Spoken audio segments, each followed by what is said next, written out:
Hey everyone, it is Bobo Mac here for Crisis in the Toyverse, and I finally got my hands on the Invincible Iron Man Mark 42 from the Mezco 112 Collective. Of course, this was the Los Angeles Comic-Con, was it? Exclusive, I believe that's what it was called, and I'm really thrilled about it because I didn't think I was going to get this thing because I was on the wait list. I had a phone call come in at work. I couldn't end that phone call, and by the time I checked out, it was already on the wait list. So Mezco delivering some waitlist goodies to me, if you will. But of course, we got this beautiful box here, and then on the back we have this nice artwork, which I do really dig. I honestly actually like these smaller boxes a little bit more, not only for space reasons. I just like Mezco's artwork on them. But with that being said, let's just reveal Mr. Tony Stark here. Of course, this is the Mark 42 armor seen in the comics. Special shout out to the Professor Bud Young over at Undercover Capes and ComicCrusaders.com. Throwing his handle up right now. If you ever need a question answered in the Marvel Universe, he is the guy to go to. He really helped me out understanding the backstory and what is really Mark 42. But with that being said, guys, let's go ahead and bring things in closer and talk about Mr. Tony Stark here a lot more in depth. So here we are with the Mark 42 Iron Man, and I'm really impressed with this guy. He's got die cast on him. He's got plastic goods. This is the first Mezco figure I believe that we've gotten without any cloth accessories. Bringing him in so you guys can see him a lot more in depth. As you can see, there's certain areas that are a bit shinier than others, and that is because for the most part it's die cast. Now, except for up here in the light up feature area, that is die cast as well. I believe I'm correct on that. I could be 100% wrong, but he feels good in your hands, and you have a lot of fun stuff going on with him. Another cool feature here is the magnetic visor that I now can't pull off. And of course, we got Tony Stark's face. Some people hate the look, some people love it. I personally, I'm indifferent on it. It's close enough for me to be satisfied. And look at that, you can store it on the top. Very, very cool. And then, of course, we have the light up feature here. Of course, it's in that red color right now, so if you didn't want to turn it on, it would still look fine. But he's got this housing in the back. Flip the switch, and voila, it lights up quite nicely. And since I have butterfingers, now I can't put it back in. So now I'm going to put the face back down. I'm going to just show you all the stuff around here. Very nice, intricate design details. Of course, we got those peg holes on the bottom, which I'll explain a lot more. His hands look really good too. And I'm just very satisfied with this guy. Now, in terms of articulation for old Tony Stark here, it does go down. It does go up. You do get head side to side, spinning all the way around, but then the face mask comes off, so you might want to watch out for that. Neck goes down quite a bit. And his head does go up quite a bit too, which is always nice for those flying poses. Now, in terms of the arms, they do go out that much. You bring them down all the way around, no issues. Bicep cut right there. Double jointed elbows, but they are a bit hindered because of the die cast pieces. We do have a rotation piece here at the top of the wrist area. And then we have a swivel and hinge at the hand. That works out quite nicely. In terms of the upper body, it does go back, it does go down. You do get pivot or side-to-side action and rotation. And what I love about what Mezco did with building this in, having the light feature there, you usually lose articulation on a figure. They made it work here, and I think that's fantastic. As for the lower part, you kind of can move it side to side and around, and it'll twist, but it'll go back a good amount and it will go down. The belt here is kind of a floaty piece in the front part. The back, it's tighter.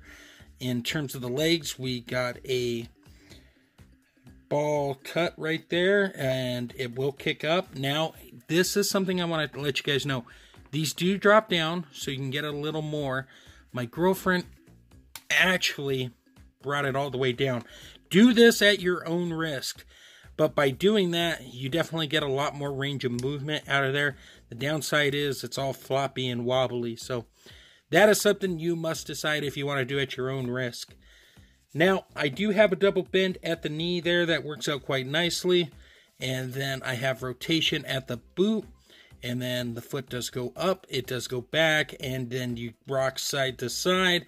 And that pretty much covers articulation. Let's go ahead and move on to accessories and break things down from there, guys. So in addition to the 2 fist hands we get on Iron Man, we also get a semi-relaxed hand. It's more of a gripping hand, but it's got a lot of nice detail on it. And inside you have the red painted. Well, it looks like mine's not painted all the way. That's a shame. I just noticed that. Let's see how the other one did. Another one a bit better. And then we have our flight or slash open hands. And what's cool about those, if I can bring it in here for a moment, you just plug in an accessory piece like so. And it fits right in. More on that in a few. But you got flight hands and open gripping style hands. So let's go ahead and move on to Iron Man's blast effects. So here's the fun part. That's right. Accessory blast effects. And this Iron Man comes packed with a crap ton of them.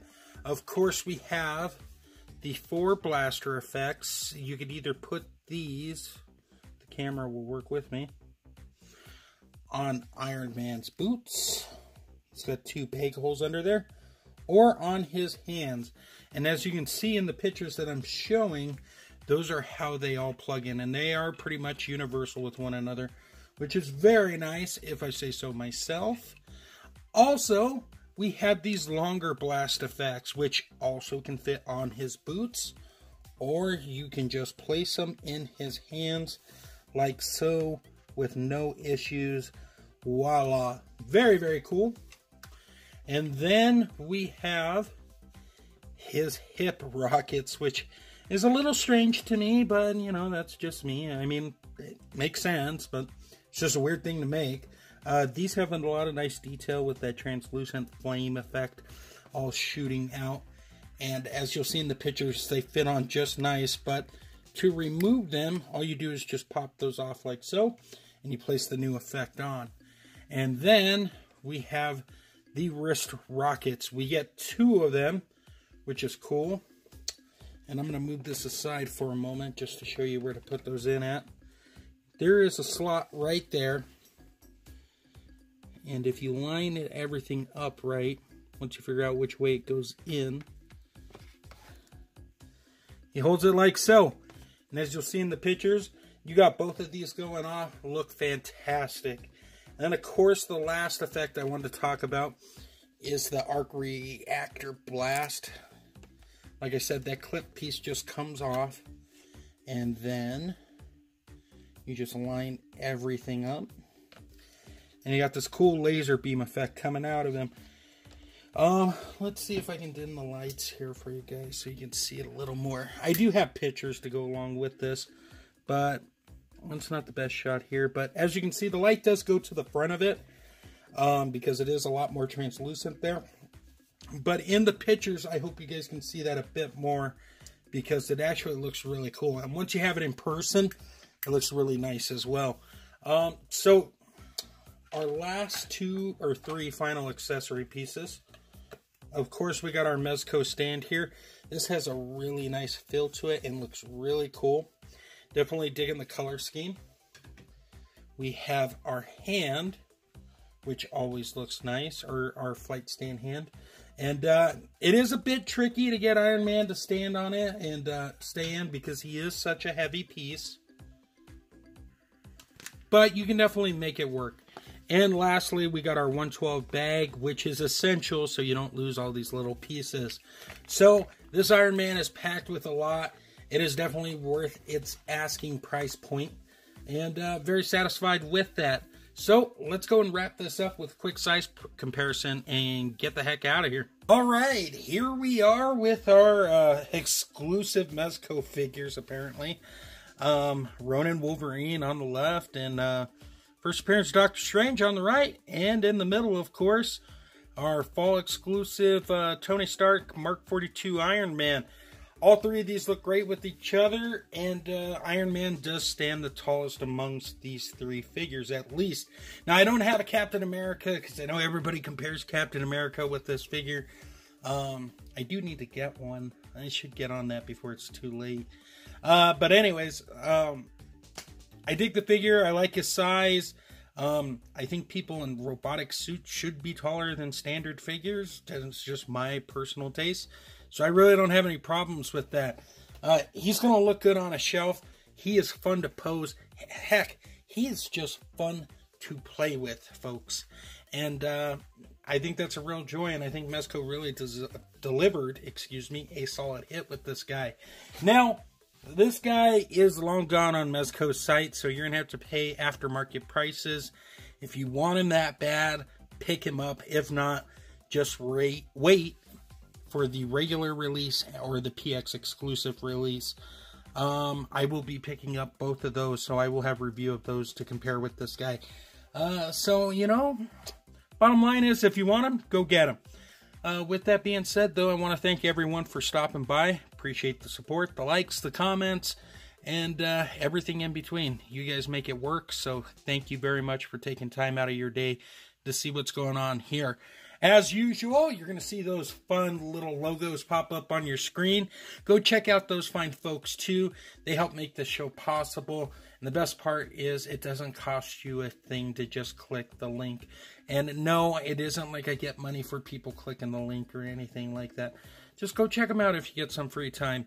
With that being said, though, a quick slideshow at the end of this. And until next time, everyone, great googly moogly.